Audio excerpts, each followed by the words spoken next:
She collapsed against the canyon wall. Blood soaked through her dress. Her daughter clutched her with trembling hands. Eliza Morgan looked up at the Spokane hunter with eyes that had already accepted death. "Leave me here, just save my child," she begged, her voice breaking on every word. Takwa crouched before them, his rifle still hot from the gunfight that had driven off the outlaws, and his answer came firm as the stone beneath their feet. "I won't let both of you die here." He didn't know that this moment, this choice in the dust and blood of the Arizona Badlands, would drag him into a war he never wanted, against men who showed no mercy, for a woman and child he'd only just met. But some promises once spoken cannot be taken back.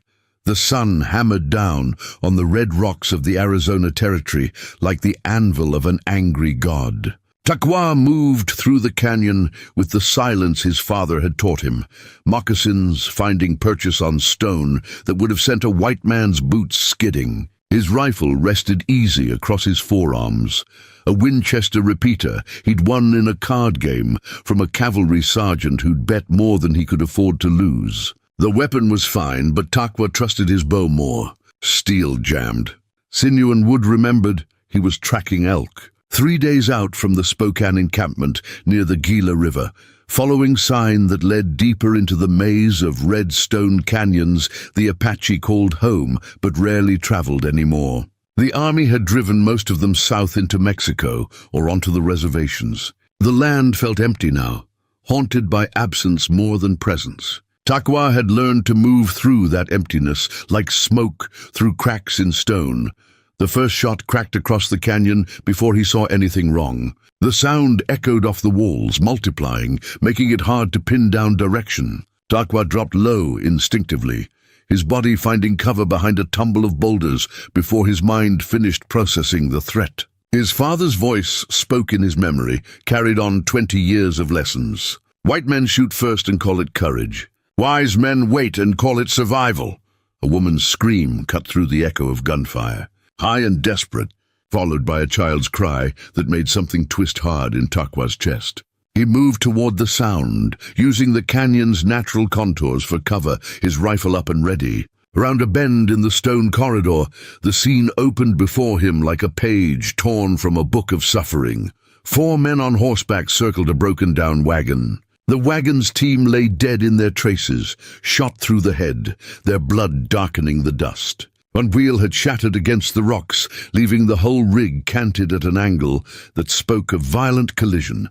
Near the wagon's rear, a woman pressed herself against the canyon wall, a small girl clutched tight to her chest. The woman's dress was torn at the shoulder, and blood ran down her left arm from a wound Takwa couldn't quite see from his angle. The men were laughing. One of them, a heavy-set rider with a beard that hung to his chest, fired his pistol into the air. "Come on now, lady. We ain't asking for much. Just whatever you got in that wagon, and maybe a little conversation before we ride on." "Please," the woman's voice carried clear despite her fear. "Please, just take what you want and go. My daughter, she's only 6 years old. Please don't hurt her." "Well now, that depends on you being cooperative." This from a thin man with a scar cutting white through his sunburned face. He dismounted, his boots kicking up dust as he stalked toward the woman. "We're reasonable men. You be reasonable back and everybody walks away happy." The woman tried to back up further, but the canyon wall stopped her. The little girl was crying now, her face buried against her mother's chest. The thin man reached out and the woman jerked away. His hand caught her hair instead, yanking her head back hard enough to make her gasp. Takwa's first shot took the thin man in the shoulder. The Winchester's crack was different from the pistol's, sharper, meaner. The man spun and went down screaming. The other 3 riders wheeled their horses, confusion and fury mixing on their faces as they tried to locate the shooter. Takwa had already moved, his body flowing along the canyon wall to a new position before the echo faded. Who the hell? The bearded man's pistol was up, swinging wild. He fired twice at nothing, the bullets whining off stone 20 feet from where Takwa crouched. The Spokane hunter sighted carefully and squeezed again. The bearded man's horse screamed and reared as the bullet passed close enough to burn its flank. The rider hit the ground hard, his pistol flying from his grip. The remaining two men made the smart choice. They spurred their horses and ran, not even looking back for their wounded companion. The thin man with the bullet in his shoulder staggered to his feet, clutching the wound with one hand, while the other scrabbled for the pistol at his belt. Takwa stepped into view then, his rifle trained center mass. Don't. One word, flat and final. The thin man's hand froze. His eyes found Takwa's face, and something ugly twisted in his expression. Injun should have known. You got no stake in this, Redskin. This is white folks' business. Your business is done here. Takwa moved closer, his rifle never wavering. You can ride out or you can bleed out. Choose fast. The bearded man had found his feet and was backing toward his horse. This ain't over, savage. Hollis Crane, don't forget a face. You just bought yourself a world of trouble. Then I'm already rich with it. Takwa gestured with the rifle barrel. Go. They went. The thin man had to be helped onto his horse by the bearded one called Hollis Crane, and they rode out cursing and threatening. Takwa watched until they disappeared around the canyon's bend, then waited 5 more minutes to be sure they weren't circling back. Only when he was satisfied did he turn his attention to the woman and child. The woman had slid down the canyon wall until she sat in the dust, her daughter still clutched against her. Blood had soaked through the sleeve of her dress, spreading dark and wet across the fabric. Her face had gone pale, her breathing shallow. When Takwa approached, she looked up at him with eyes that held equal parts gratitude and terror. Are you hurt bad? He kept his voice gentle, the way he would with a wounded animal. He set his rifle against the canyon wall and raised his hands to show they were empty. I'm not going to harm you. Let me see the wound. You saved us. Her voice came out barely above a whisper. Those men, they killed our horses. They were going to. She couldn't finish the sentence. Didn't need to. Takwa had seen enough of what men like that did on the frontier. He knelt beside her, careful to move slowly. The little girl peeked out from her mother's chest, her eyes huge and frightened. She had hair the color of wheat and freckles across her nose. Couldn't have been more than 6, like her mother said. My name is Takwa. What's yours? Lily. The girl's voice was tiny. That's my mama. What's your mama's name? I'm Eliza. The woman shifted, trying to show him the wound. Eliza Morgan. We were heading to Fort Verde. My husband, he died 6 months ago, cholera. I was taking Lily to my sister's place. She married an army officer stationed there. But our wheel broke, and then those men. Her words came faster now, shock giving way to the need to explain, to make sense of what had happened. Takwa examined the wound.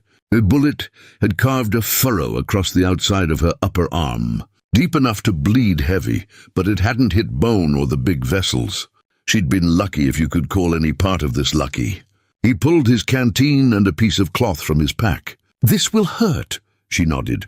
He poured water over the wound, washing away blood and dirt. Eliza gasped, but didn't pull away. Lily watched with wide eyes as Takwa wrapped the cloth tight around her mother's arm, binding it firm to stop the bleeding. His hands moved with practiced efficiency. He'd tended more than his share of wounds in his 32 years.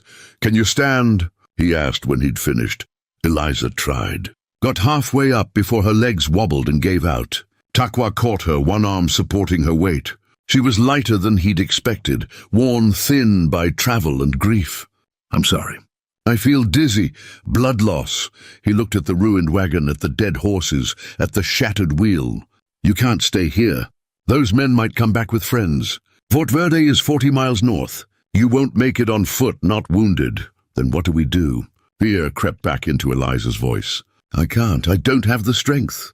Lily tugged at her mother's skirt. Mama, are we going to die? The question hung in the hot air like smoke. Takwa looked at this woman and child, refugees from a world that kept grinding people down until nothing was left but dust and bones. He thought of his own mother, dead 10 years now from the white man's spotted sickness. He thought of his sister, married to a rancher and living in a wooden house, trying to forget she'd ever been Spokane. He thought of all the ways the world had of breaking people who didn't have the strength or luck to bend. No. He said it firm enough that Lily stopped crying. "No, you're not going to die. There's a place, 3 miles west, an old line shack.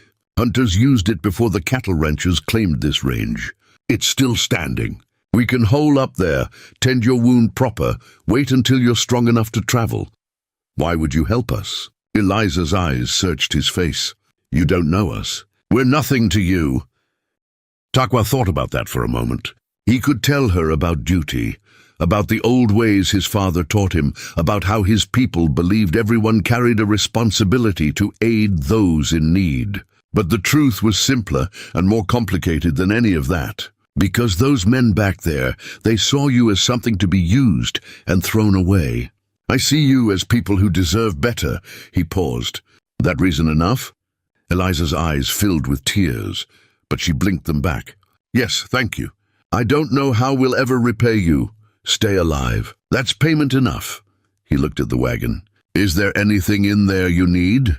Food, water supplies?" There's a box under the driver's seat. It has our things. Papers, some money, Lily's doll."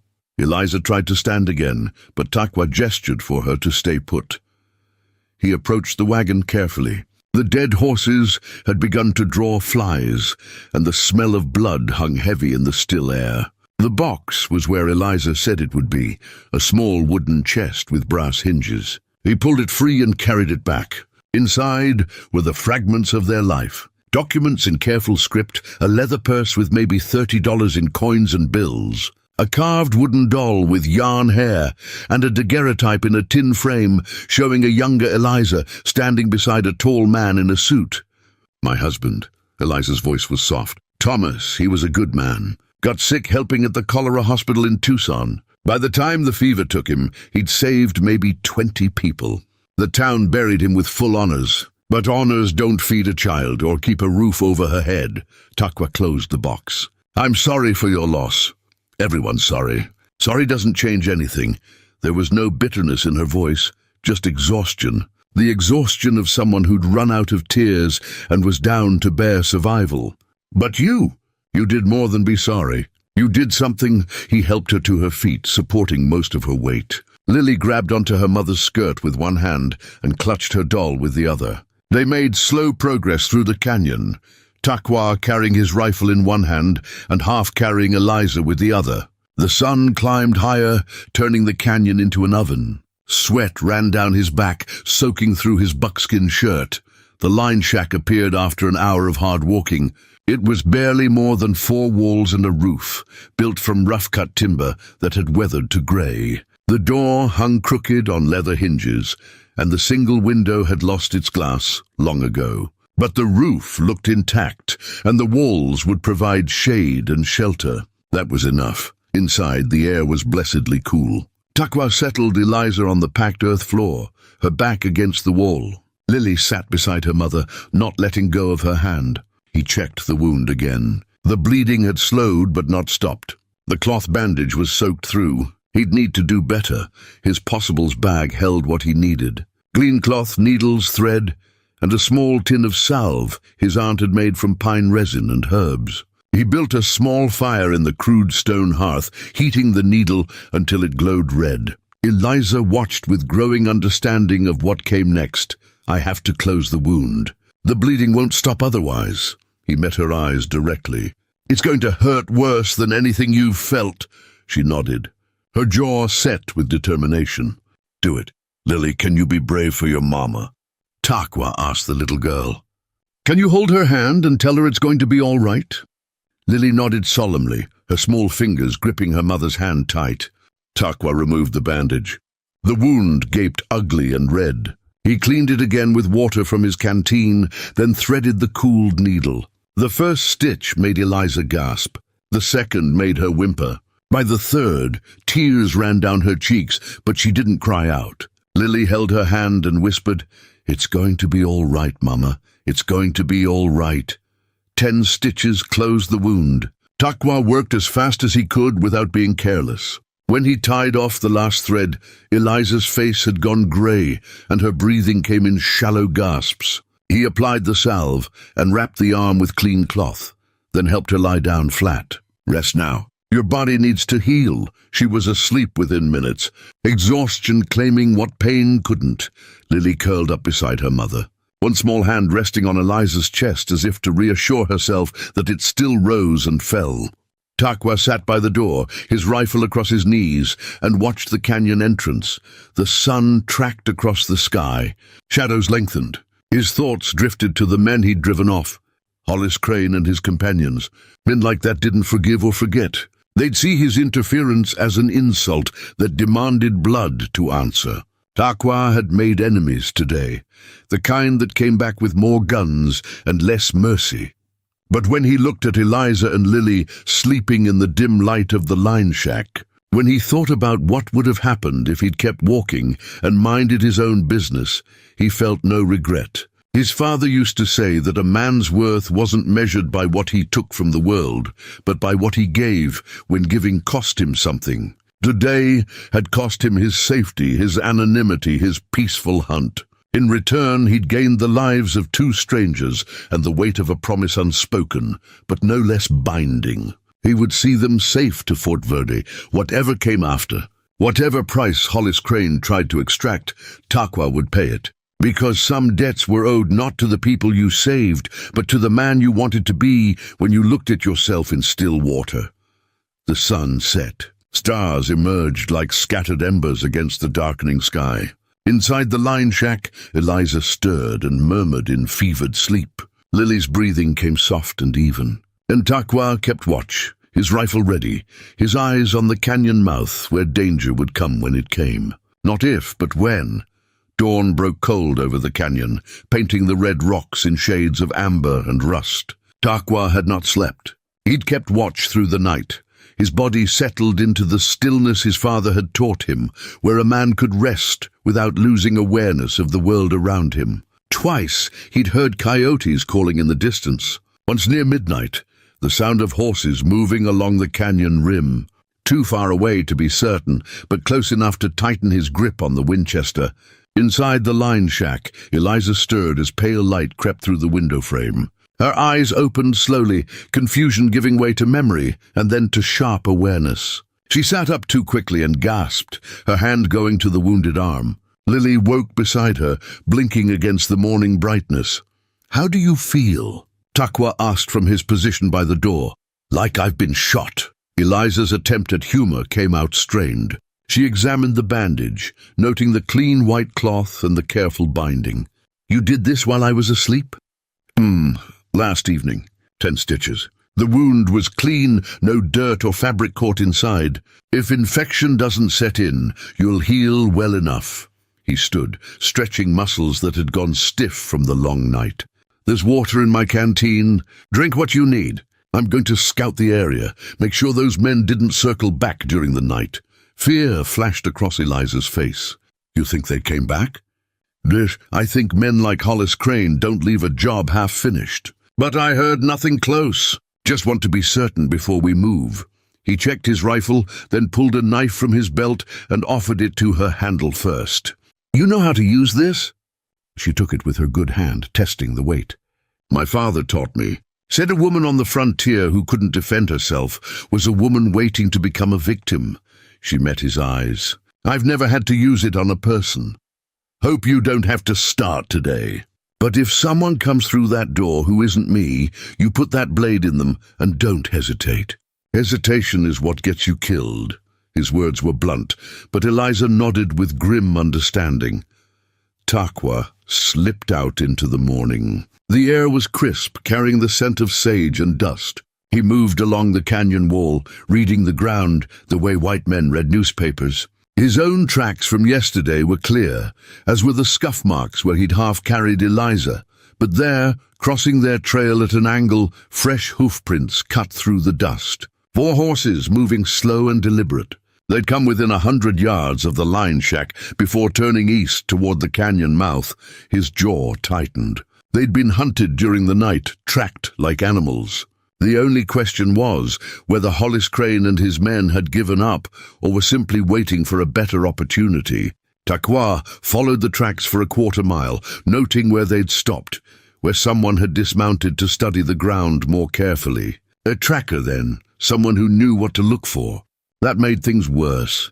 He found the spot where they'd made cold camp, no fire to give away their position. Cigarette butts lay scattered in the dust, and the ground showed where 4 men had bedded down for a few hours. Bootprints and a patch of darker earth that might have been blood from the thin man's shoulder wound. They'd left at first light, riding north along the canyon rather than south, toward whatever town they'd come from. North, the same direction Fort Verde lay. They weren't running.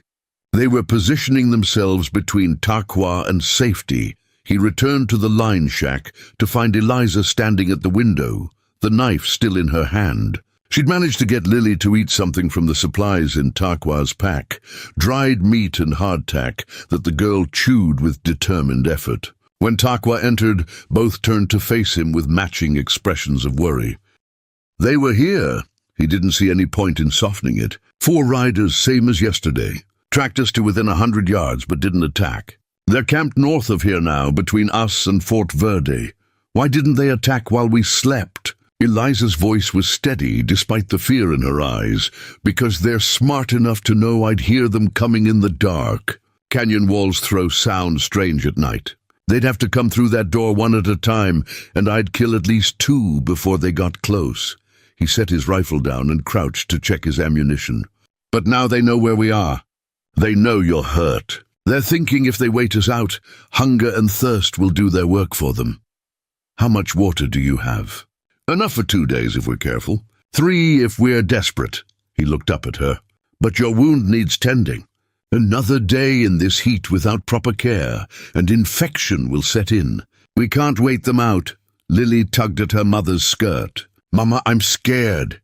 Eliza knelt, wincing at the movement, and pulled her daughter close. I know, sweet girl, but Takwa is going to keep us safe. Aren't you? She directed the question at him with an intensity that demanded honesty, not comfort. I'm going to try. He wouldn't lie to a child about danger. His father had never lied to him, and Takwa had survived into adulthood with a clear understanding of how the world worked. But I need you both to be brave. Can you do that, Lily? The girl nodded against her mother's chest, her small fingers clutching the wooden doll. Takwa moved to the window and studied the canyon. The walls rose steep on either side, red stone banded with white and black. Centuries of water had carved deep grooves and natural shelves into the rock. A man who knew how to climb could use those features to move above the canyon floor, out of sight from anyone watching the trail. It was risky, especially with a wounded woman and a child, but staying here was guaranteed death. We're going up. He pointed to the canyon wall. There's a trail, not much more than a deer path, but it leads to the rim. From there we can circle around, come at Fort Verde from the east instead of the north. It'll add a day to the journey, but it gets us away from Crane and his men. I can't climb. Eliza gestured at her wounded arm. I can barely stand without getting dizzy. Then I'll help you. We don't have another choice. He began gathering his gear, rolling everything into a tight pack. We leave within the hour. The sun gets much higher, and that climb will kill you faster than any bullet.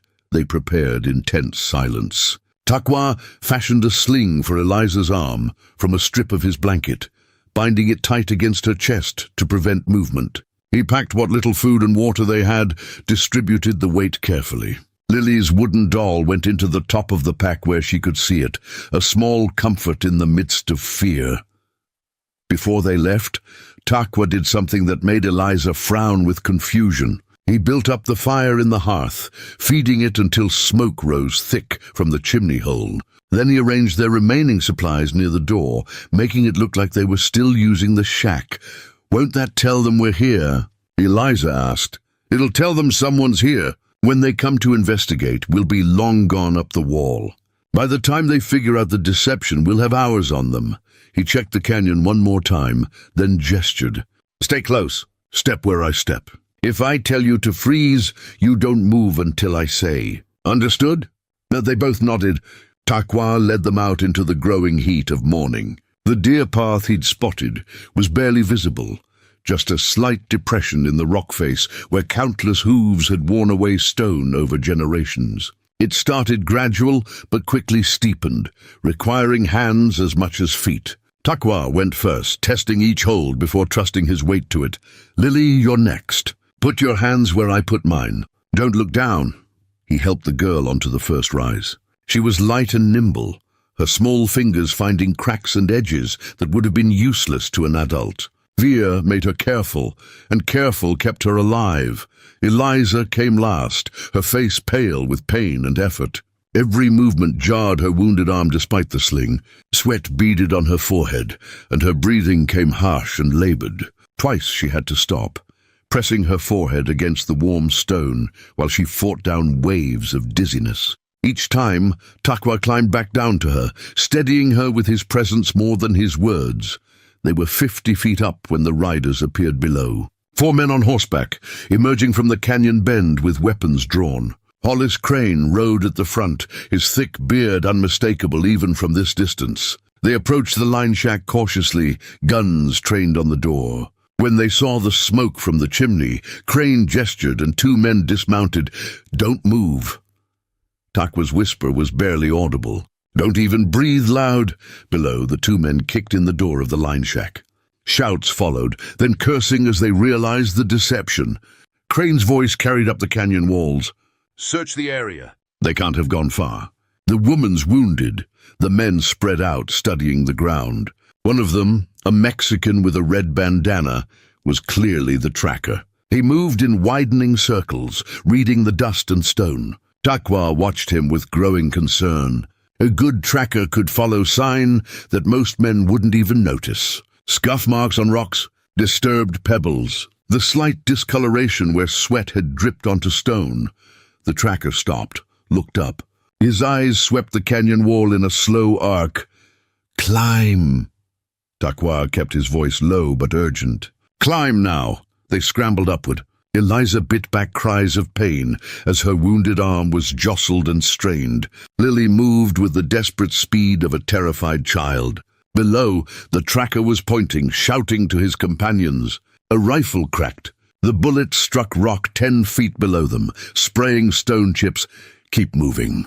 Takwa positioned himself between the shooters and his charges. Another shot rang out, this one closer. He felt the wind of its passing against his cheek. He couldn't return fire without stopping, and stopping meant dying. So he climbed, pushing Lily ahead of him, reaching back to haul Eliza up by her good arm when her strength faltered.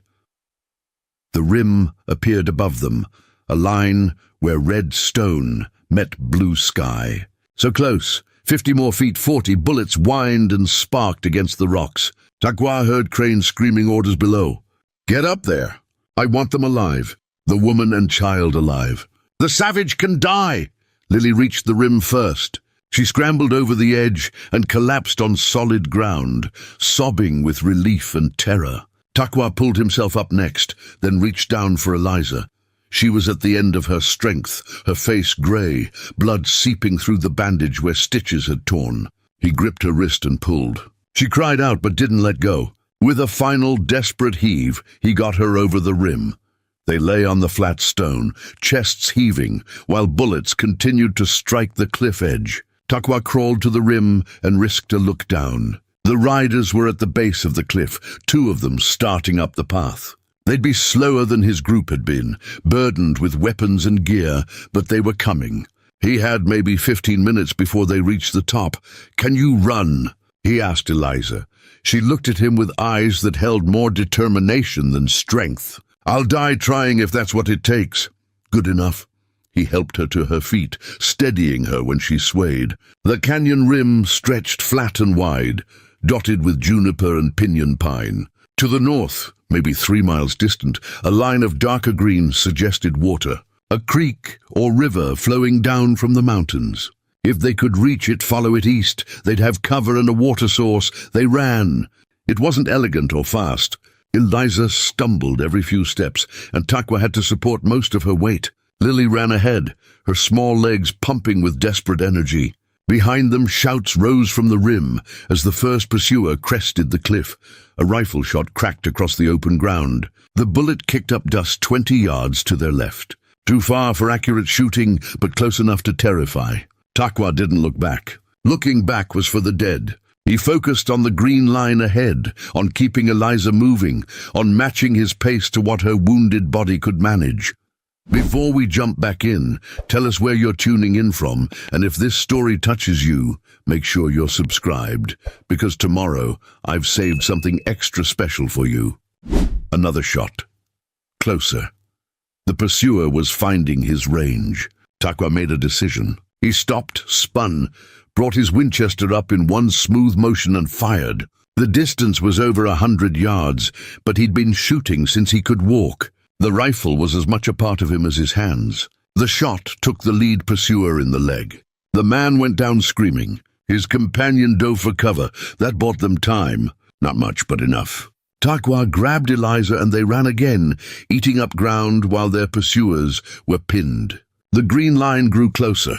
He could hear water now, the musical sound of a creek tumbling over stones. Trees appeared, cottonwoods and willows clustered along the banks. Cover, safety, almost there.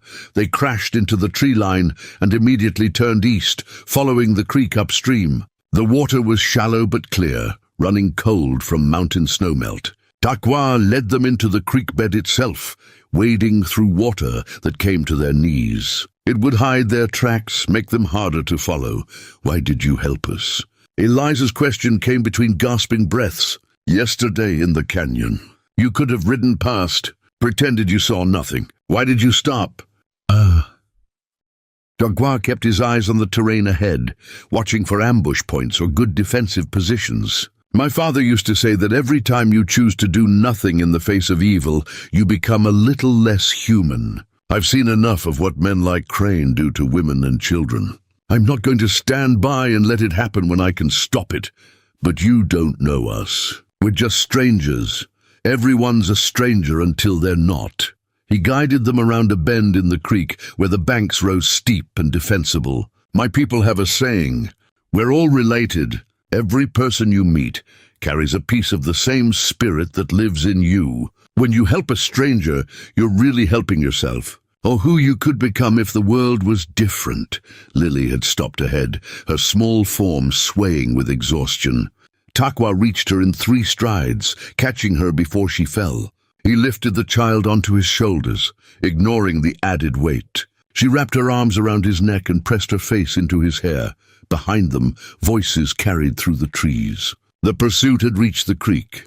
Takwa increased their pace, splashing through water that soaked their clothes and numbed their legs. Eliza was at her limit, running on pure will, her face twisted with pain. Blood had soaked through the bandage completely now, running down her arm in thin red streams. The creek bent north, following a natural cut in the landscape.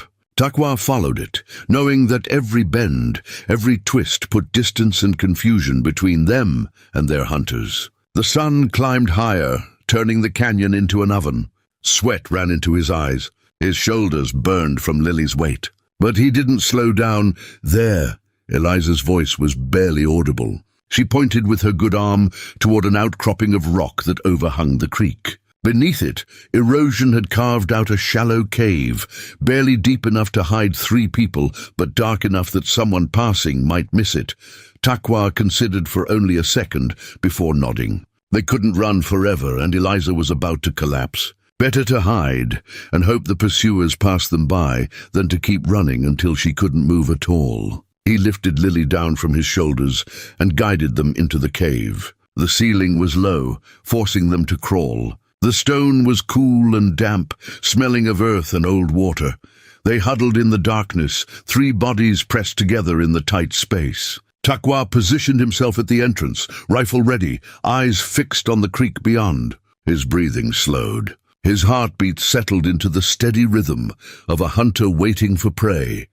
Minutes passed. The sound of the creek masked other noises, making it impossible to tell how close the pursuers had come. Then through the musical sound of water, voices, rough male voices cursing and arguing, lost them.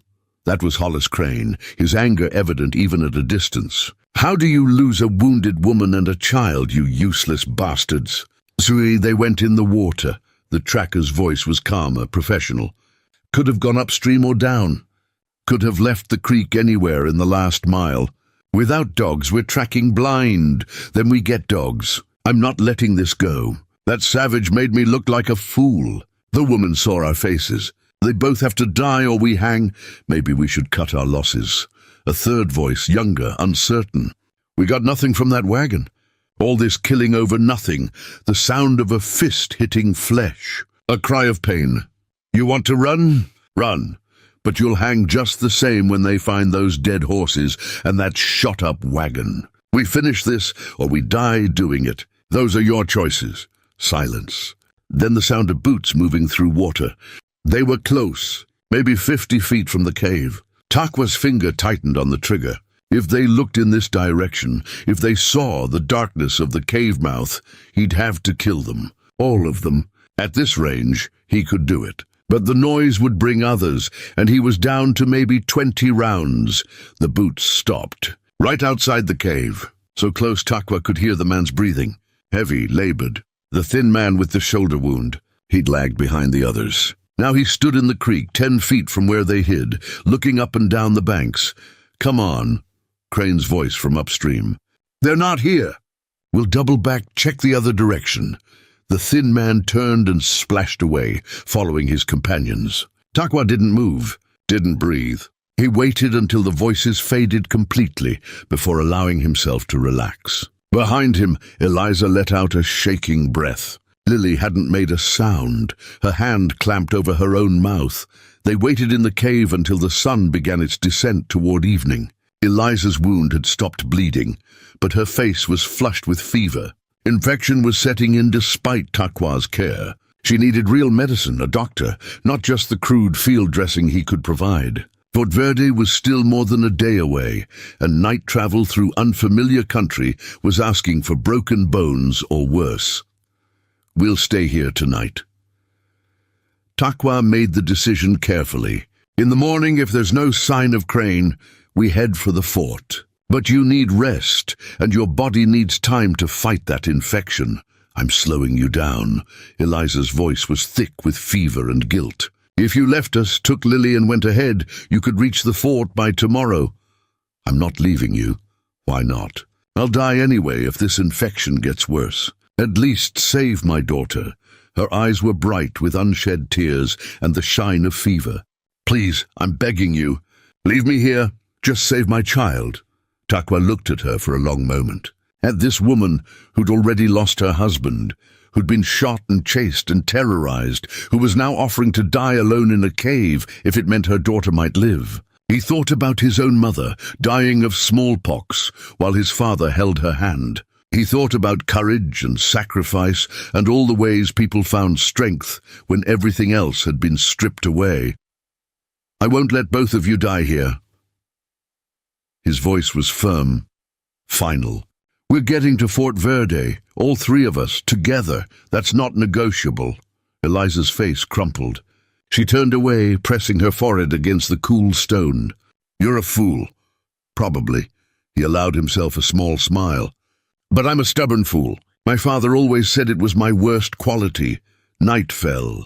Takwa kept watch while Eliza and Lily slept, their bodies pressed together for warmth in the chill darkness of the cave. Outside, the creek murmured its endless song. Stars appeared overhead, cold and distant. Somewhere in the darkness, Hollis Crane and his men were making camp, planning their next move, deciding how much vengeance was worth.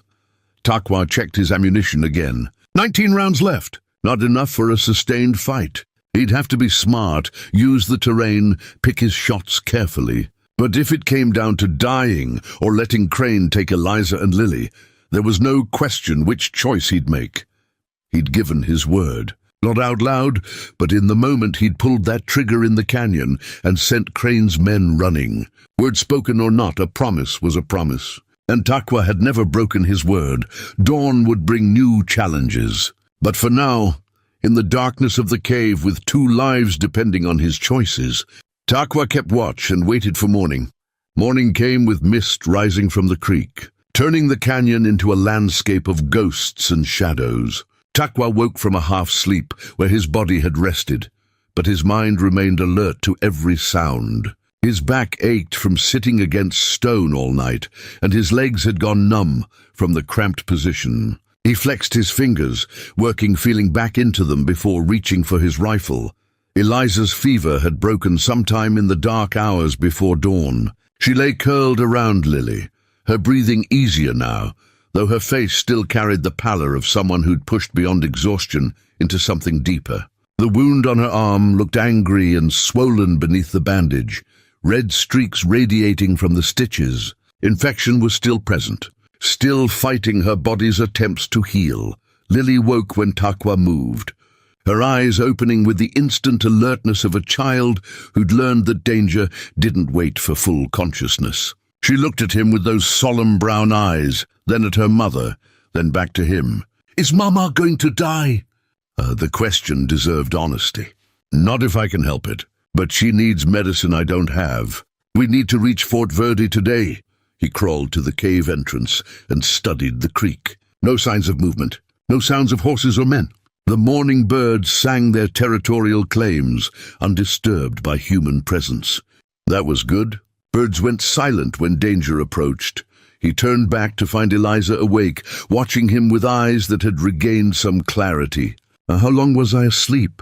Most of the night. Your fever broke maybe 2 hours ago." He moved to her side, checking the wound without unwrapping it. The heat radiating through the bandage told him what he needed to know. "We're moving as soon as you can stand. Fort Verde is maybe 8 miles northeast. If we push hard, we can make it by afternoon." 8 miles. Eliza's laugh was bitter and exhausted.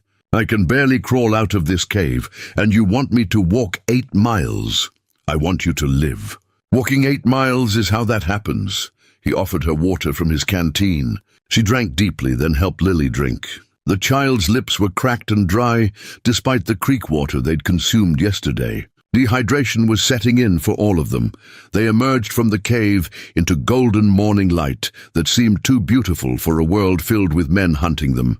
Takwa helped Eliza to her feet, steadying her when she swayed. She was weaker than yesterday, the infection and blood loss taking their toll. He studied her face, calculating odds and possibilities. She might make 8 miles. She might collapse after 2. There was no way to know except to try. Stay in the creek as long as possible. He lifted Lily onto his back again, the child's arms wrapping around his neck with practiced ease. "The water will hide our tracks and keep you cool. When I say we leave the creek, we move fast and don't stop." "Understood." They moved upstream, following the water as it cut through increasingly rugged terrain. The canyon walls grew taller here, pressing close on either side. In places, the creek narrowed to barely 6 feet across, the water running swift and cold over smooth stones. Eliza stumbled often, catching herself on rocks and tree roots, her good hand gripping whatever was near to keep herself upright. 2 miles passed in painful slowness. The sun climbed higher, burning away the morning mist and replacing it with heat that made the air shimmer. Takwa's shoulders ached from Lily's weight, but the girl never complained, never asked to be put down. She'd learned in these few days what some adults never understood about survival. Complaints used energy, and energy was the difference between living and dying. The creek bent sharply east, and Takwa stopped. Ahead, the water disappeared into a narrow gorge where the walls came together so tight that a man could touch both sides at once. There was no way through for someone carrying a child, and the walls were too smooth to climb. They'd have to leave the creek here, strike out overland. "We go up." He pointed to the southern canyon wall, where a game trail switchbacked up the steep slope. "Once we're on top, Fort Verde should be visible. Maybe 5 miles as the crow flies." "I can't climb that." Eliza looked at the trail with despair. "Takwa, I'm sorry, but I can't." "Then I'll carry you." He said it matter-of-factly, as if carrying a grown woman up a canyon wall while already burdened with a child was no more difficult than walking across flat ground. "That's impossible." "Impossible is leaving you here to die." He studied the trail, planning the route. "Lily, you're going to have to walk this part. Can you do that?" The girl nodded, sliding down from his back. Her legs were unsteady, but she stood without falling. Takwa turned to Eliza. "Get on my back. Arms around my neck, legs around my waist. Hold on tight and don't let go no matter what." "This is insane." "Probably. But we're doing it anyway. He crouched, presenting his back. After a moment's hesitation, Eliza climbed on. She was lighter than she should have been, her body wasted by hardship and illness. He stood carefully, adjusting to the weight distribution. His legs trembled slightly, then steadied. "Lily, stay right behind me. Step where I step." The climb was brutal. Each step required careful placement, testing the ground before committing his weight. Loose stones skittered down the slope with every movement, clattering into the creek below. Takwa's thighs burned within minutes, muscles screaming protest as he drove himself upward. Sweat soaked through his shirt, running into his eyes. Halfway up, his boot slipped on loose gravel. He pitched forward, catching himself on one knee, Eliza's weight nearly toppling them both backward. She gasped, her arms tightening around his neck until he couldn't breathe. He didn't tell her to loosen her grip. Fear was keeping her conscious, and conscious was better than the alternative. "Keep going." Her whisper was hot against his ear. "Don't stop. If you stop, I won't be able to start again." So he didn't stop. He climbed with the steady, grinding determination of someone who'd long ago learned that the only way through suffering was straight ahead. Lily followed, her small body scrambling up the trail with the agility of youth. Once she slipped, her foot missing its hold, and Takwa's hand shot out to catch her arm before she could fall. He held her steady until she found her footing again. The rim came suddenly, the ground leveling out into scrubland, dotted with juniper and sage. Takwa took 3 more steps onto flat ground, then his legs gave out. He went down hard on his knees, Eliza sliding off his back with a cry. They lay on the hot earth, chests heaving, muscles quivering with exhaustion. "We made it." Lily's voice carried wonder and disbelief in equal measure. She stood over them, her small face filthy with dust and tear tracks, but her eyes were bright with something that might have been hope. Takwa forced himself to stand. His legs didn't want to cooperate, but he made them anyway. He pulled Eliza up more gently, supporting her weight as they moved away from the canyon rim. To the northeast, maybe 4 miles distant, he could see buildings. Adobe structures clustered around what looked like a wooden palisade. Fort Verde, salvation if they could reach it. Death trap if Hollis Crane got there first. We're exposed up here. He scanned the landscape, looking for cover. The scrubland offered little. A few scattered boulders, some shallow washes where flash floods had carved temporary channels. Not enough to hide from determined hunters. "We need to move fast and hope they're still searching the canyon below." They ran. It was more of a stumbling jog, with Takwa half dragging Eliza and Lily, struggling to keep pace. The sun was merciless, beating down on them with physical weight. Takwa's canteen was empty, drained during the climb. His throat felt like it had been scoured with sand. But the fort was close, so close. They just had to keep moving. The sound of hoofbeats came from behind them, faint at first but growing rapidly louder. Takwa risked a look back and felt his heart drop. 4 riders cresting the canyon rim, spreading out in a line as soon as they spotted their prey. Hollis Crane rode in the center, his rifle already coming up. "Run!" Takwa shoved Eliza forward, putting himself between her and the riders. "Head for that wash, the deep one, 30 yards ahead. Get in it and keep your heads down." "What about you?" "I'm going to slow them down. Go." He turned to face the riders, his Winchester coming up smooth and fast. The range was long, maybe 200 yards and growing shorter every second. He dropped to one knee, steadied his breathing and fired. The lead rider's horse went down, tumbling head over heels in a spray of dust and blood. The man flew clear, landing hard and not moving. Takwa worked the lever, ejected the spent brass, chambered a new round. Fired again. This shot went wide, but it made the other 3 riders scatter, looking for cover where there was none. He ran then, sprinting for the wash where Eliza and Lily had disappeared. Bullets kicked up dust around his feet, snapping past his head with sounds like angry hornets. He dove the last 10 feet, sliding down into the wash on his stomach. Eliza grabbed him, pulling him deeper into the meager cover. "How many rounds do you have left?" Her voice was steady despite the fear in her eyes. 16. He checked the rifle, then his ammunition pouch. 16 rounds between them and death. Not enough for a sustained fight. They'll try to flank us. Circle around, come at us from 2 directions. When they do, I need you to take Lily and run for the fort. Don't look back, don't stop, just run. I won't leave you to die. You will if it means Lily lives. He met her eyes directly. That's not negotiable. Your daughter's life is worth more than mine, worth more than both of ours. You know that's true. Before Eliza could answer, a voice called from the scrubland. Tarqua, that's your name, right? The Spokane. It was Hollis Crane, closer than expected. Maybe 50 yards away, using a boulder for cover. You've led us on a fine chase. Killed one of my men, wounded 2 others. That's a debt that needs paying. Tarqua didn't answer. Talking was what men did when they were stalling, and he had nothing to gain from delay. I'm a reasonable man. Crane's voice carried the false reasonableness of someone making an offer they knew would be refused. Send out the woman and the girl. You can walk away. I got no particular grudge against you beyond the men you hurt. But they saw my face. They can identify me. That means they die. Simple business. Still, Tarqua said nothing. His eyes tracked the scrubland, looking for movement. There, 30 yards to the left, a man crawling through the sage. The thin one with the shoulder wound, trying to flank them while Crane kept him talking. Or we can do this the hard way. Crane's tone shifted, losing the false warmth. I got time and ammunition. You got neither. Sun's going to cook you in that wash like meat in a Dutch oven. By afternoon, you'll be so desperate for water, you won't be able to hold that rifle steady. Then we'll just walk up and take what's ours. Movement to the right now. The Mexican tracker also flanking. They were good, Tarqua had to admit. Patient and professional. In different circumstances, he might have respected their skill.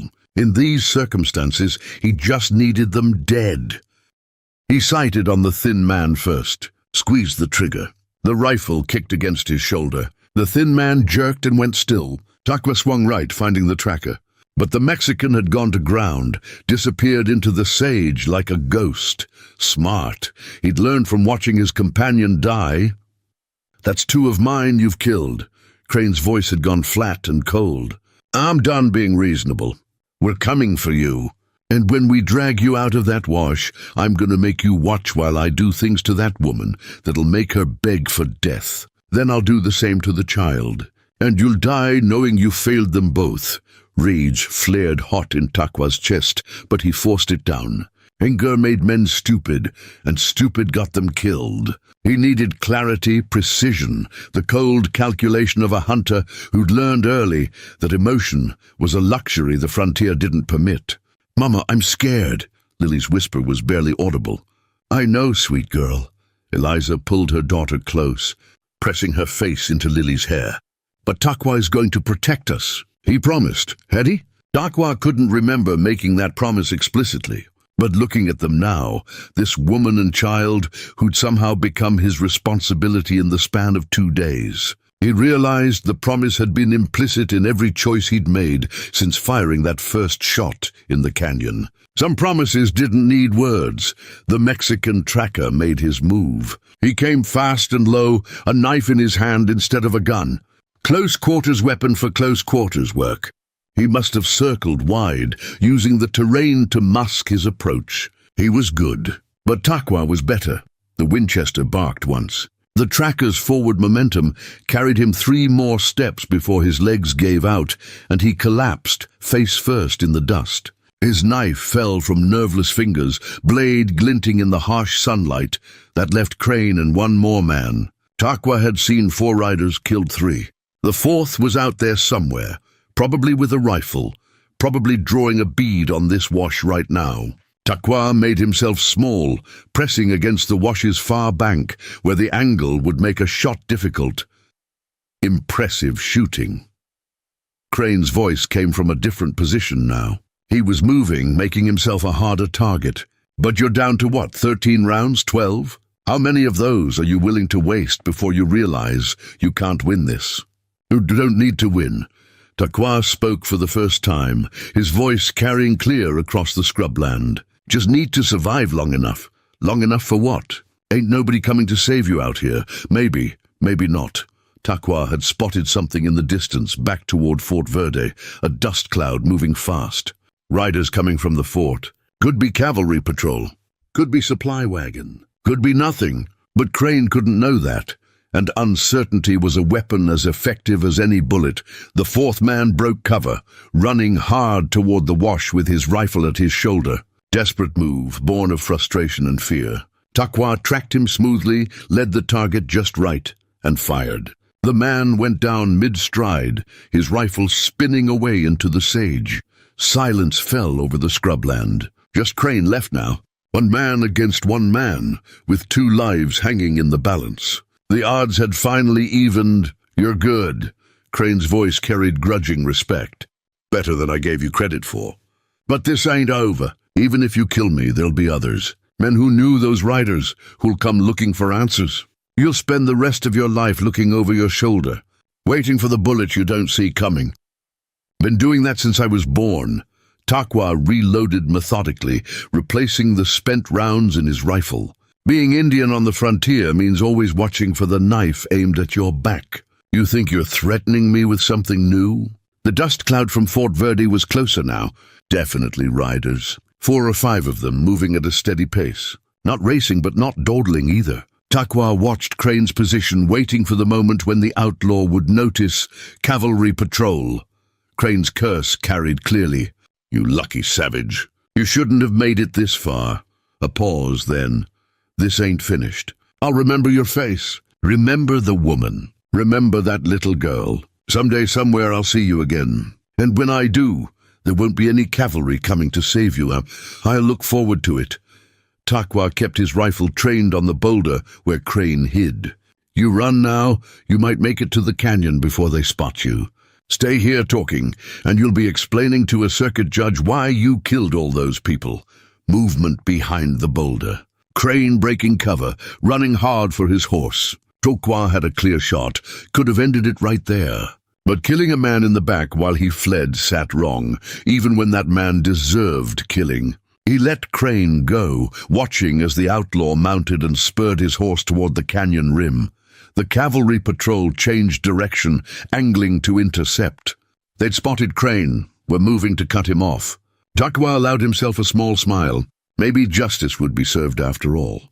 Maybe not. Either way, the immediate threat was past. He turned to Eliza and Lily, both staring at him with expressions that mixed relief and shock, and something else he couldn't quite name. It's over. We're safe. Eliza's face crumpled. She pulled Lily tight against her chest and began to cry, great shaking sobs that came from somewhere deeper than tears. Lily cried too, her small body shuddering with released tension. They clung to each other while Takwa stood watch, his rifle ready in case Crane doubled back or the cavalry patrol proved hostile. But the patrol passed by Crane's position, chasing him toward the canyon. Within minutes, both had disappeared from view. The scrubland fell silent again except for the wind moving through the sage and the sound of 2 survivors crying out their fear and relief. "Can you walk?" Takwa asked when the tears had slowed. "Fort's maybe 2 miles from here. We should get there before those soldiers come back with questions." Eliza wiped her eyes with her good hand. "I can walk. I can do whatever I need to do." She stood on shaking legs, pulling Lily up with her. "You saved our lives.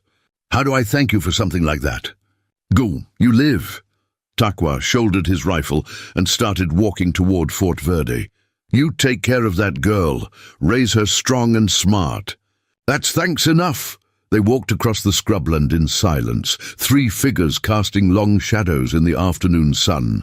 Behind them lay death and violence and the hard choices that survival demanded. Ahead lay uncertainty but also possibility.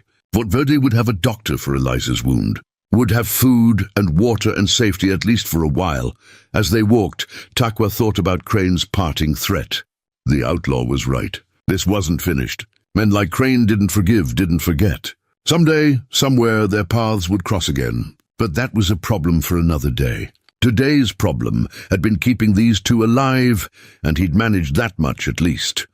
The fort's wooden palisade rose before them, solid and reassuring after days of running. Guards on the walls called out challenges. Takwa raised his hands, showing he carried no immediate threat. Beside him, Eliza stumbled and nearly fell. He caught her, steadied her, and together they covered the last 100 yards to the gate. The gates opened. Soldiers poured out, weapons ready but not aimed. An officer in cavalry blue stepped forward, his eyes taking in their condition with professional assessment. "Who are you people? What happened out there?" "And survivors." Takwa's voice was steady despite his exhaustion. "This woman needs medical attention. The child needs food and water. I need to speak with your commander about a man named Hollis Crane and 3 murders in the canyon." The officer's expression shifted from suspicion to concern. "Get them inside. Find the surgeon. And someone fetch Major Thornton immediately." He looked at Takwa with new respect. "You're a long way from any Spokane land, friend. What brings you to this hell?" "Choice." Takwa helped Eliza through the gate. Lily pressed close to her mother's side. "Just choice."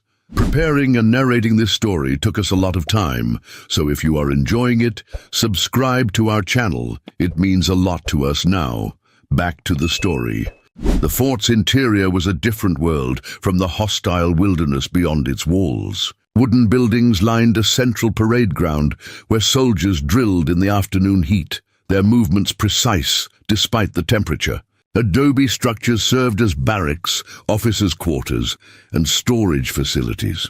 The surgeon's office occupied a corner building near the main gate, its windows thrown open to catch any breeze that might venture through. The surgeon was a thin man in his 50s named Dr. Garrett Moss, with wire-rimmed spectacles and hands that moved with careful efficiency. He'd seen enough frontier wounds to recognize severity at a glance. One look at Eliza's arm and he was barking orders to his assistant, a young private who scrambled to prepare instruments and bandages. "Get her on the table. The child can sit there." He pointed to a chair in the corner. "You the Spokane, you're bleeding from somewhere. Where?" "The tub." Takwa looked down and realized Dr. Moss was right. His shirt was dark with blood along his left side. He'd been so focused on getting Eliza and Lily to safety that he hadn't registered the pain. Now that attention was drawn to it, the wound announced itself with sharp insistence. One of Crane's bullets must have grazed him during the final fight. Just a graze. He pulled the shirt aside to reveal a shallow furrow across his ribs. The bleeding had mostly stopped, clotted by movement and dust. That just a graze will be infected by tomorrow if not treated. Dr. Moss gestured to a second table. "Sit, I'll deal with you after I handle the woman. Private Hammond, get him cleaned up and see if anything vital got hit." Private Hammond was barely 20, with nervous hands but a gentle touch. He cleaned Takwa's wound with water and carbolic acid that stung worse than the original bullet. The young soldier worked in silence for a few minutes before speaking quietly. "The officers are talking, saying you killed 4 men out in the Badlands. That true?"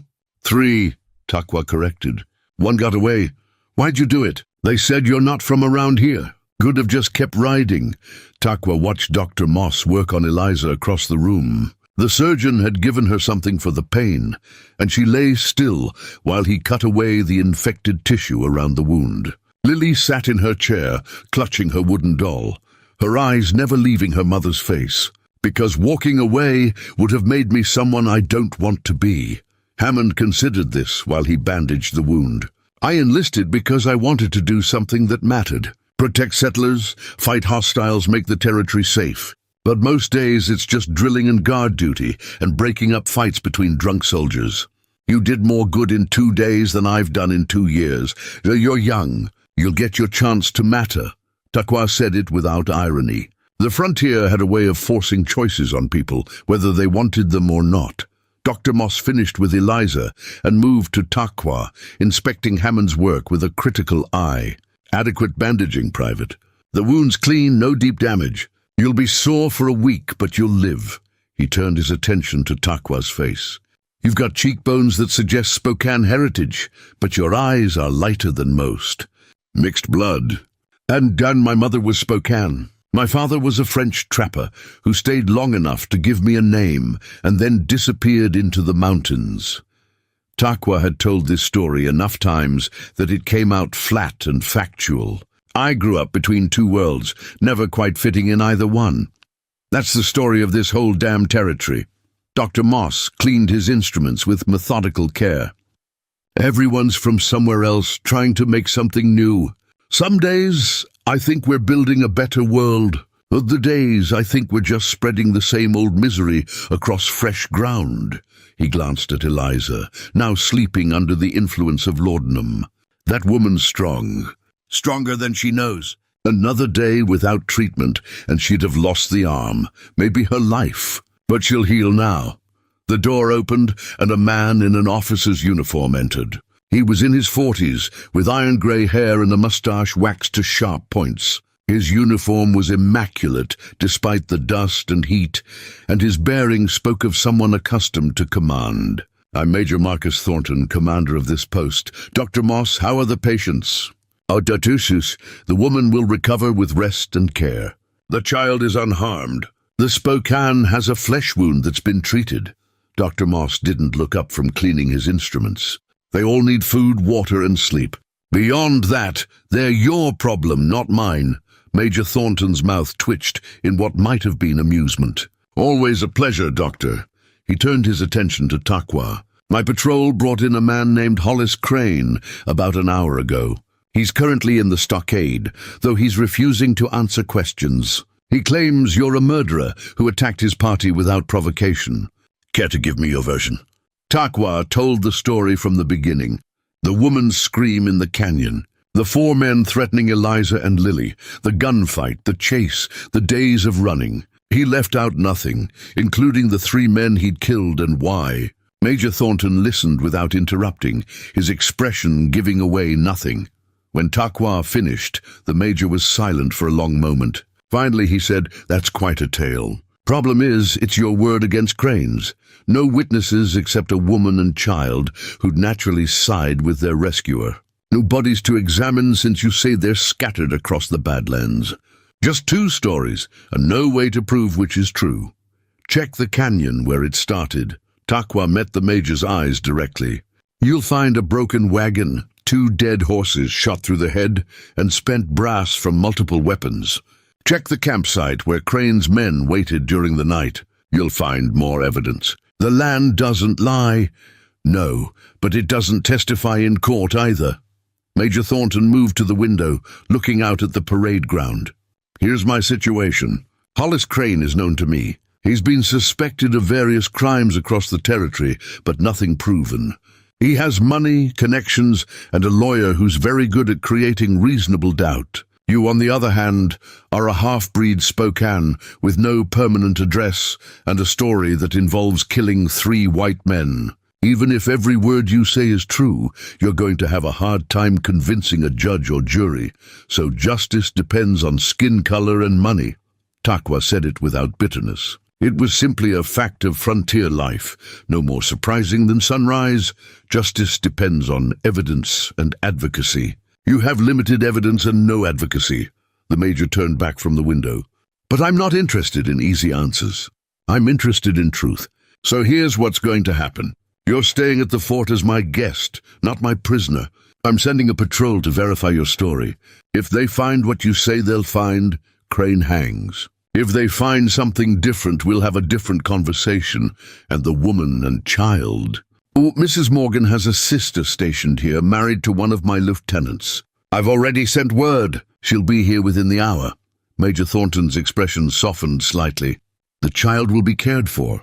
You have my word on that." Relief washed through Takwa, more intense than he'd expected. He'd kept Eliza and Lily alive, gotten them to safety. His part in this story was done. He could leave now, return to his people, forget any of this had happened. Except he knew he wouldn't forget. Knew that Eliza's desperate plea in the cave, Lily's small hand gripping his neck, the weight of responsibility for lives other than his own. These things had changed something fundamental inside him. A woman burst through the door, her dress dusty from running across the compound. She was younger than Eliza, maybe 25, with the same wheat-colored hair and brown eyes. "Where is she?" "Where's my sister?" Her gaze found Eliza on the table, and she rushed over, her hands hovering uncertainly. "Oh God, Eliza, what happened?" "Your sister encountered trouble on the trail.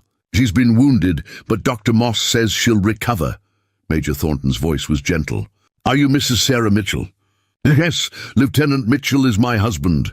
Sarah's eyes found Lily in the corner, and fresh tears appeared. "Lily, oh sweetheart, come here." She opened her arms, and the child launched herself across the room, finally allowing herself to cry fully against her aunt's shoulder. Sarah held her niece while looking at Eliza, with an expression that mixed love and fear and guilt. "I should have gone to Tucson. Should have brought them here myself after Thomas died. But William said the trail was too dangerous, that it was better to wait for spring. You couldn't have known." Dr. Moss spoke gently. "The frontier teaches hard lessons. Sometimes there's no right choice, just different flavors of wrong." The door opened again, and a young lieutenant entered, his uniform bearing the insignia of cavalry. He moved immediately to Sarah's side. "I came as soon as I heard." His eyes took in Eliza's condition and Lily's tear-stained face. "Are they all right?" "They will be." Sarah looked up at her husband. "William, this is my sister Eliza and my niece Lily. They're going to stay with us until Eliza heals. However long that takes." Lieutenant William Mitchell nodded without hesitation. "Of course. Whatever they need." He turned to Major Thornton. "Sir, request permission to be excused from duties to help settle my family." "Granted. Take the rest of the day." Major Thornton watched the reunion with an expression that might have been approval. "Mrs. Mitchell, Dr. Moss will want to keep your sister here for observation tonight. You're welcome to stay with her. Private Hammond will bring bedding and food." Sarah nodded gratefully, returning her attention to Lily and Eliza. The child had stopped crying and was now telling her aunt about the wagon breaking, about the bad men, about how Takwa had saved them. Her words tumbled over each other in the rush of finally feeling safe enough to speak. Major Thornton gestured for Takwa to follow him outside. They walked across the parade ground toward the officers' quarters, soldiers stopping to stare at the Spokane man walking beside their commander. Takwa ignored the attention. He'd spent his life being stared at, examined, judged by people who saw his mixed heritage as something to be questioned. "You did a remarkable thing out there," the major spoke quietly, for Takwa's ears only. "Most men would have ridden past that canyon. The ones who stopped would have been dead within minutes. You not only engaged 4 armed men, you kept 2 civilians alive for 3 days while being hunted across hostile territory. That takes skill, courage, and something harder to quantify: purpose. I did what needed doing." Takwa didn't know how to respond to praise. His father had taught him that actions spoke louder than words, and that a man who needed recognition for doing right wasn't doing it for the right reasons. "Hey, that's why I'm offering you a position." Major Thornton stopped walking, turning to face Takwa directly. "This fort needs scouts, men who know the land, who can track, who can fight when necessary but prefer not to. Men who understand both the native peoples and the settlers, who can bridge that gap before it becomes a canyon too wide to cross. You're exactly what I need." The offer caught Takwa off guard. He'd expected questions, maybe suspicion, possibly arrest, despite the major's assurances. He hadn't expected a job offer. "I'm not a soldier. I don't need another soldier. I need a scout, someone who can move through territory the cavalry can't reach, who can talk to tribes that shoot at blue uniforms on sight, who can find people before they become problems." Major Thornton's voice was earnest. "The frontier is changing. The old ways of solving everything with bullets and treaties written on lies, that's ending. We need new ways, better ways. You could be part of that." Takwa looked back at the surgeon's building where Eliza and Lily were finally safe. He thought about the last 3 days, about the choices he'd made and the lives he'd saved. He thought about returning to his people, to the quiet life he'd built, to hunting and fishing and trying to pretend the world wasn't changing around him. "I need time to think about it," he said finally. "My people are expecting me back. I have responsibilities there, of course. Take whatever time you need." Major Thornton resumed walking. "The offer stands indefinitely. If you decide you want to make a difference beyond your own tribe, beyond your own life, the door's open." They reached the officers' mess, where Major Thornton arranged for Takwa to have a meal and a place to sleep.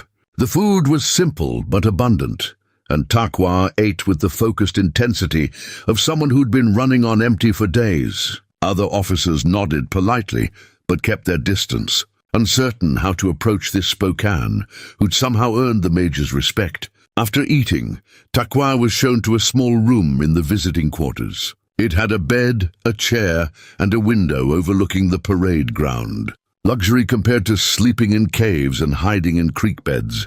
He cleaned his rifle, checked his ammunition, and then allowed himself to lie down. Sleep should have come easily. His body was exhausted, his mind stretched thin from constant vigilance. But instead he lay awake, staring at the ceiling, thinking about Major Thornton's offer, thinking about Eliza's gratitude and Lily's trust, thinking about how it felt to matter, to make a difference, to be more than just another survivor, trying to make it through another day.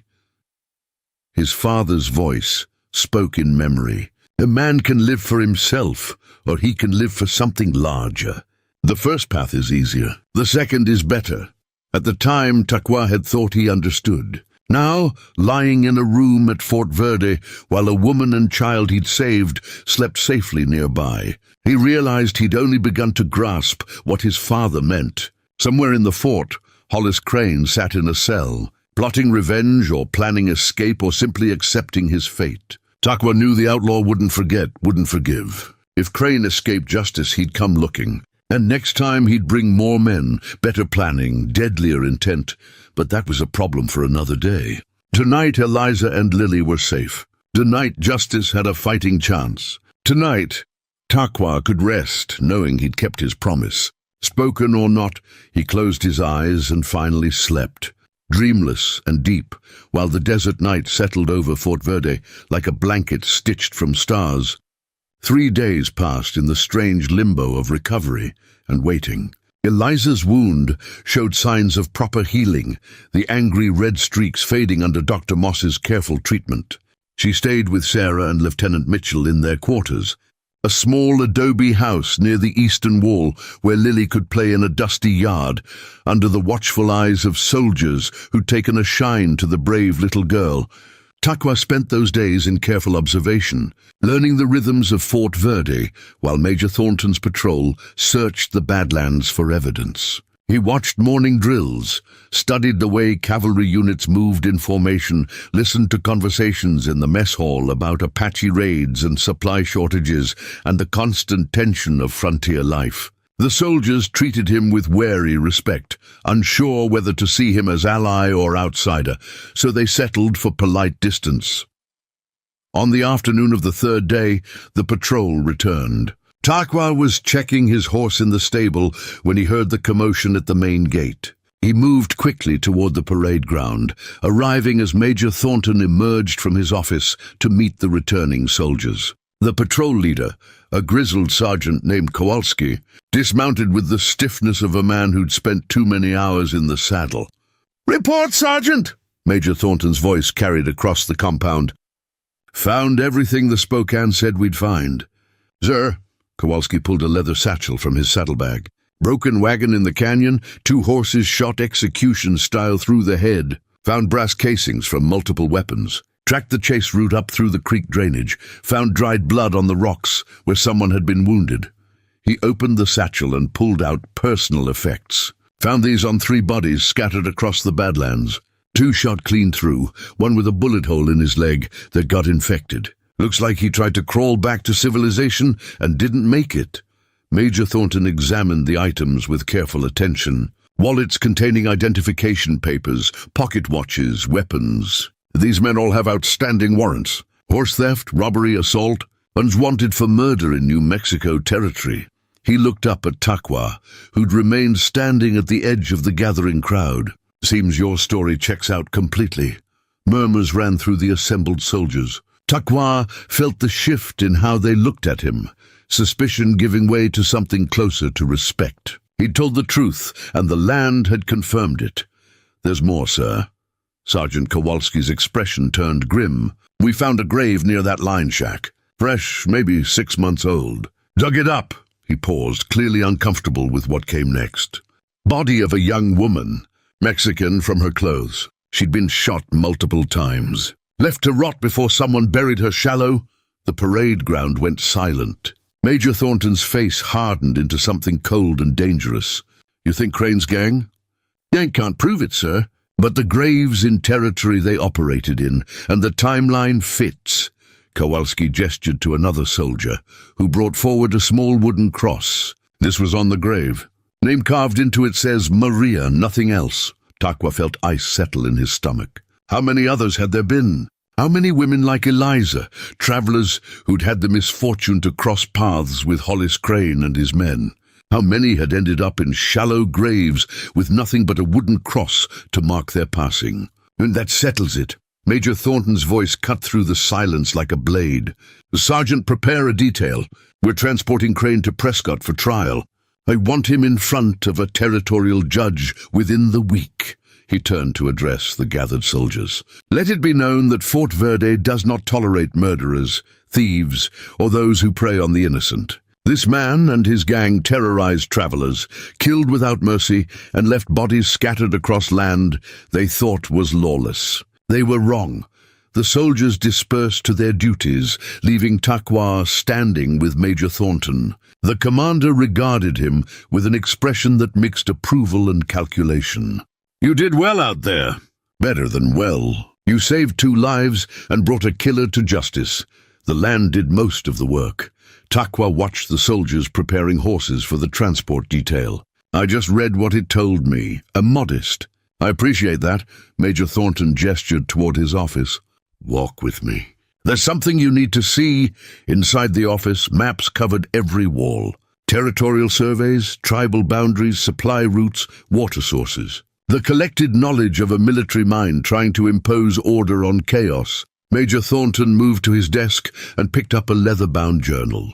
This belonged to one of the dead men. Sergeant Kowalski brought it back. It's a record of their activities over the past 2 years.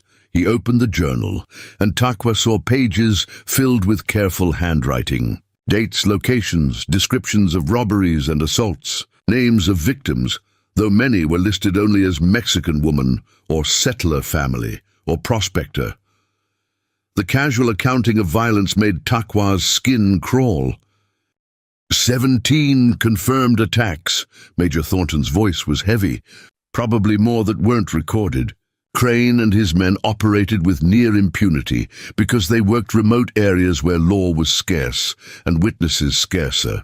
They'd hit a wagon, take what they wanted, kill anyone who could identify them, and disappear into the Badlands. He closed the journal. You stopped that. Not just for Eliza and Lily, but for everyone who won't encounter them in the future. I didn't know about the others. Takwa met the Major's eyes. I just saw a woman and child in danger and reacted. That's what makes it remarkable.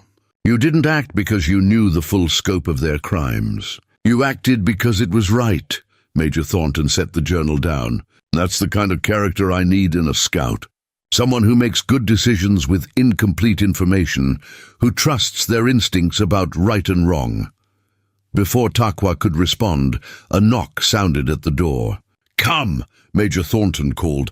Eliza entered, her wounded arm still in a sling, but her color much improved. Behind her came Sarah, holding Lily's hand. The child's face lit up when she saw Takwa. Mr. Takwa. And Sarah made cookies, and Mama said I could bring you some.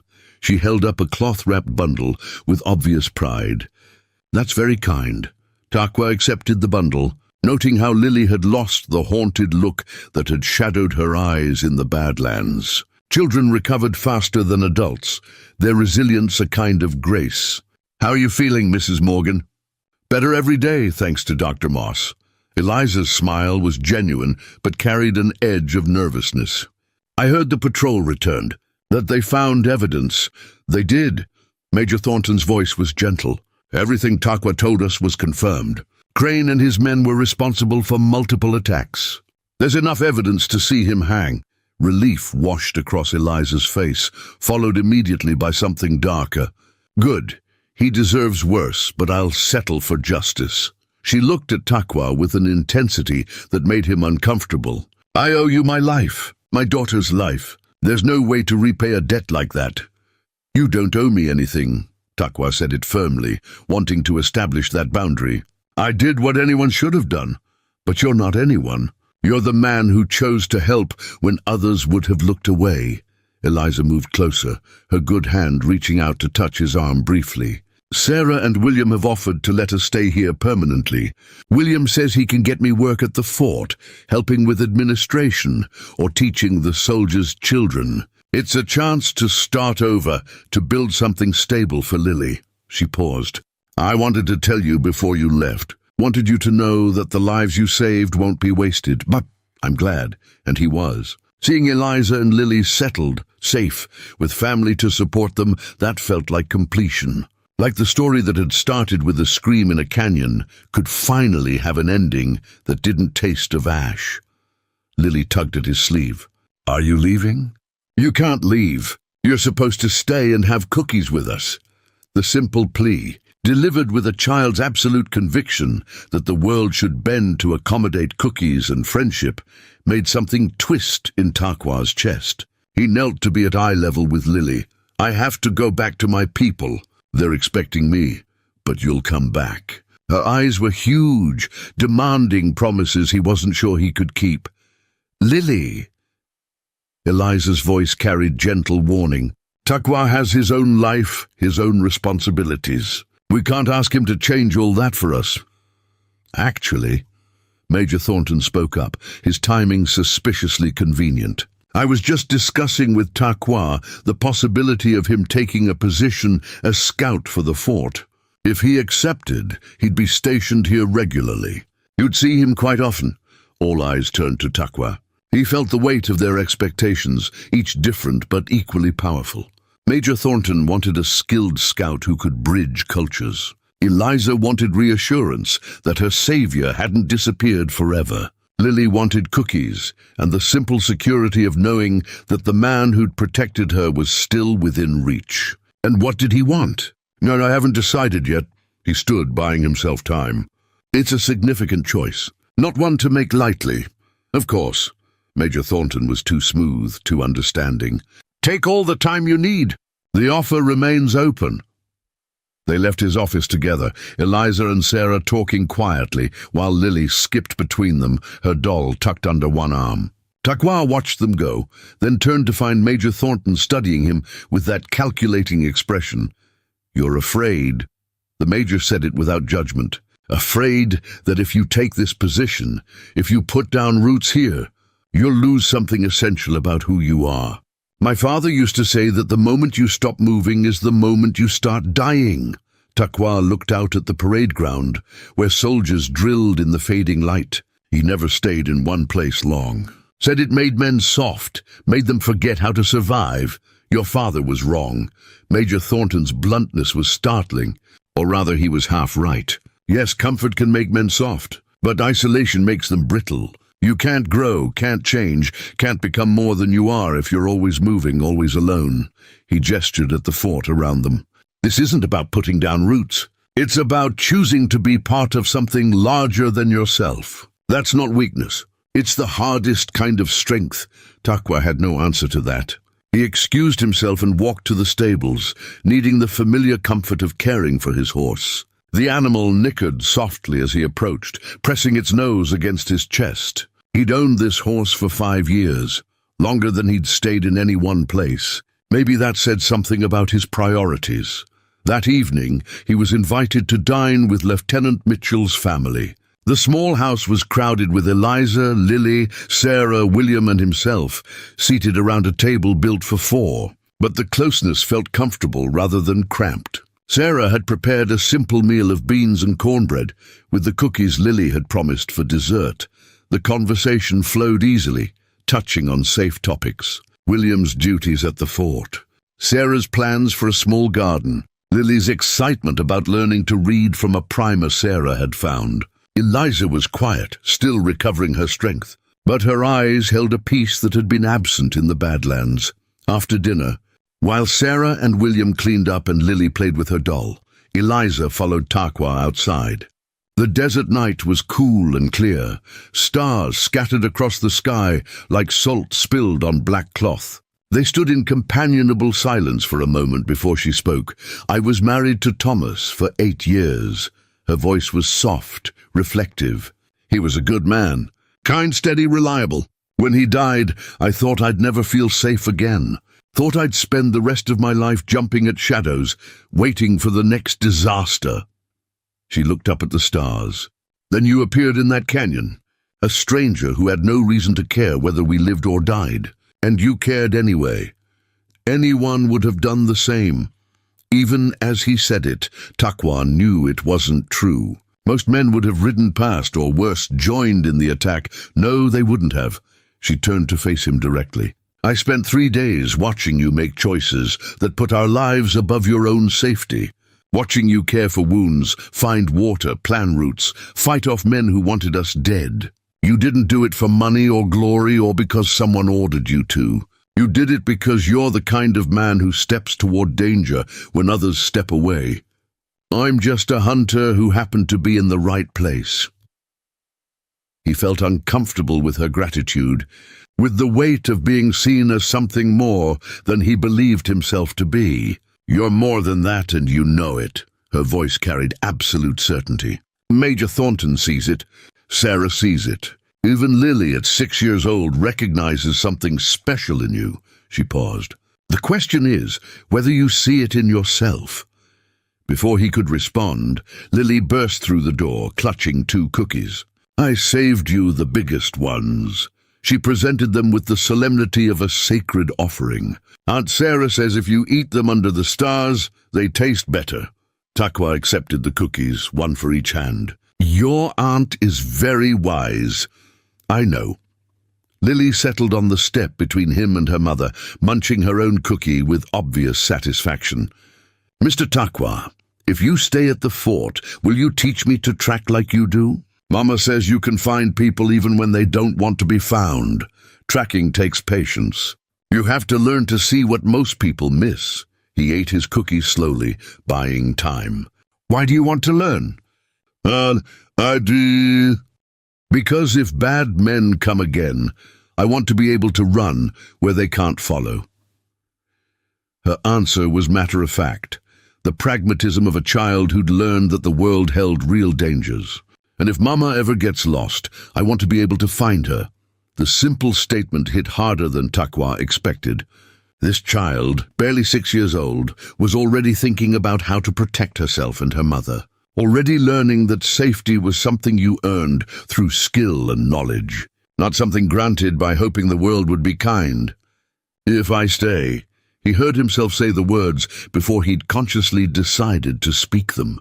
"If I take the Major's offer, I'll teach you everything I know about tracking. But you have to promise to practice every day and never use the skills to be reckless." Lily's face lit up like the stars above. "You're staying? Really truly staying?" "I haven't decided for certain." But even as he said it, Takwa felt the decision crystallizing, felt the pull of connection, of purpose, of being part of something larger than his solitary wanderings. "I need to visit my people first, explain what's happened." "But yes, I think I'll stay." Eliza's hand found his shoulder, squeezing gently. "Thank you for everything." They sat together on the step, 3 survivors watching stars wheel overhead while the fort settled into night around them. Inside, Sarah and William's laughter carried through the window, warm and alive. Tomorrow Takwa would ride north to his people, would explain his choice, would begin the process of becoming something he'd never been before. A man with roots, a man who chose to stay. But tonight, under the desert stars, with a woman who'd trusted him with her life and a child who believed he could teach her to be strong, Takwa felt the rightness of his decision settle, like stones building a foundation. His father had been wrong about one thing. Moving wasn't living. It was just postponing the moment when you had to choose what kind of man you wanted to be. Takwa had made his choice. Now he just had to learn how to live with it. The journey north to the Spokane encampment took Takwa 4 days of steady riding through country that grew greener as he left the Arizona Badlands behind. He crossed into New Mexico territory, then angled northwest into Colorado, following rivers and game trails that had carried his people's footsteps for generations. The land changed around him, red rock giving way to pine forests, desert heat softening into mountain coolness. His people had made summer camp near a bend in the Dolores River, where the water ran clear and cold over smooth stones. Takwa smelled the cook fires before he saw the lodges, smoke carrying the scent of roasting venison and wild onions. Children's laughter echoed through the trees, a sound that always meant home, regardless of how far he wandered. He was spotted before he reached the camp's edge. His cousin Thomas Running Deer came jogging through the trees, his face splitting into a wide grin. "Takwa, we thought you'd been eaten by a bear or stolen by a white woman." The greeting was delivered in their mother tongue, the familiar syllables settling over Takwa like a comfortable blanket. "Neither. Though the second came closer than you'd think." Takwa dismounted, clasping his cousin's forearm in the traditional greeting. "How are the people?" "It's healthy. The summer hunting has been good. Your aunt's been saving you the best cuts, convinced you'd come back starving." Thomas studied him with eyes that missed nothing. "You look different. Harder somehow. What happened out there?" "The story for the council fire." Takwa led his horse toward the camp, noting familiar faces emerging from lodges to greet him. Old Standing Bear, who taught him to make arrows when he was 6. Yellow Bird Woman, who'd nursed him through spotted fever when he was 12. The children who'd been infants when he left, now running and playing with the fearlessness of youth. That evening the council fire drew the whole camp. 37 people, the remnants of a band that had once numbered over 200 before disease and displacement had winnowed them down. Takwa sat in the place of honor beside the fire, facing the elders who'd guided the band since his grandfather's death. He told them everything, starting with the scream in the canyon and ending with Major Thornton's offer. When he finished, silence held the circle. Then Standing Bear spoke, his voice carrying the weight of 70 winters. "You saved a white woman and her child, killed 3 white men who would have murdered them. Now a white soldier chief offers you work." He puffed on his pipe, considering. "This is a path that leads away from the people. It's a path that leads toward something new." Takwa chose his words carefully, knowing this moment would define his future. "The old ways are dying. Not because they're wrong, but because the world is changing too fast for them to survive unchanged. We can cling to what was and die with it, or we can adapt and find new ways to live." "And do you believe this soldier chief?" Standing Bear asked. "I believe he means what he says. Whether he can deliver on those intentions against the weight of his own people's prejudices, that I don't know." Takwa fed a stick to the fire, watching sparks spiral upward. "But I know that if I don't try, nothing changes. If no one bridges the gap between our peoples, the gap just grows wider until it becomes a chasm swallowing everything." Standing Bear was silent for a long time, his weathered face unreadable in the dancing firelight. Finally he spoke, his words measured and heavy with import. "When I was young, before the white soldiers came in such numbers, our people ranged across lands so vast you could ride for moons without seeing the same place twice." He paused, packing fresh tobacco into his pipe. "Now we follow the dictates of Indian agents and treaty lines drawn by men who've never seen the land they're dividing. The world has changed, and we have not changed enough to thrive in it." He lit his pipe from a burning stick, drew deeply, and exhaled smoke that hung in the still air. "Perhaps Takwa is right. Perhaps the only way forward is through people who can walk in both worlds without losing themselves. I give my blessing. Serve this soldier chief with honor. Learn what the white world can teach without forgetting what we have taught you." Relief and sorrow mixed in Takwa's chest. He'd been given permission to leave, but permission weighted with responsibility and expectation. He was being sent out not just to find his own path, but to forge one that others might follow. Morning came cold and clear. Takwa packed his few possessions, checked his horse's shoes and tack, and made his farewells. His aunt pressed dried meat and journey cakes into his hands, her eyes suspiciously bright. Thomas walked with him to the edge of camp, where the trail south disappeared into the trees. "Remember who you are." His cousin gripped his shoulder firmly. "Whatever name they call you, whatever uniform they want you to wear, remember you're Spokane. That's not something you can lose, unless you choose to give it away." The ride back to Fort Verde took 3 days of hard travel. Gagwan arrived late on the third evening to find the fort preparing for the transport to Prescott. Major Thornton found him in the stables. "I was beginning to think you'd changed your mind. I needed to settle things with my people." Takwa unsaddled his tired horse. "I'm here now. When do I start?" Officially, after we return from Prescott. You'll accompany us as far as the territorial capital. Observe how military operations work. Consider it orientation." The Major's expression turned serious. "You made the right choice coming back." A soft knock at his door later that evening revealed Lily standing in the hallway, clutching her wooden doll. Behind her, looking apologetic, stood Eliza. "I'm sorry. She insisted on saying goodbye before you left tomorrow." Takwa knelt to Lily's level. "Hello, little one. Shouldn't you be asleep?" "I couldn't sleep knowing you were leaving." Her lower lip trembled. "Mama says you're coming back, but what if you don't? Then I'll make sure nothing bad happens." He took her small hand in his larger one.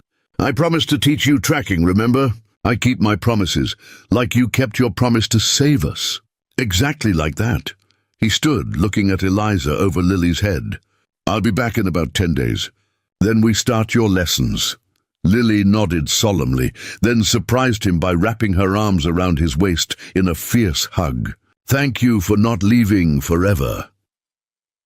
After they left, Takwa finally slept, his dreams filled with images of canyons and rivers, lodges and forts, past and future tangling together. But when he woke at dawn, the uncertainty had solidified into something firmer. He'd made his choice. Now he would live with it.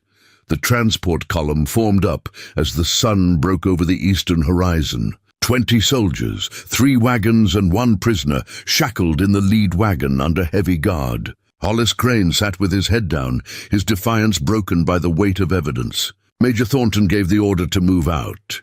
As they rode through the desert morning, Takwa felt something he hadn't experienced in years. Not quite peace, not quite certainty, but something close to both. He'd chosen to stay, to serve, to bridge the gap between worlds that seemed determined to remain separate. The desert stretched ahead, red and gold and infinite, full of danger and possibility in equal measure. Takwa rode into it with his eyes open and his purpose clear. He was Spokane. He was a scout. He was a man who'd saved 2 lives and found his own in the process.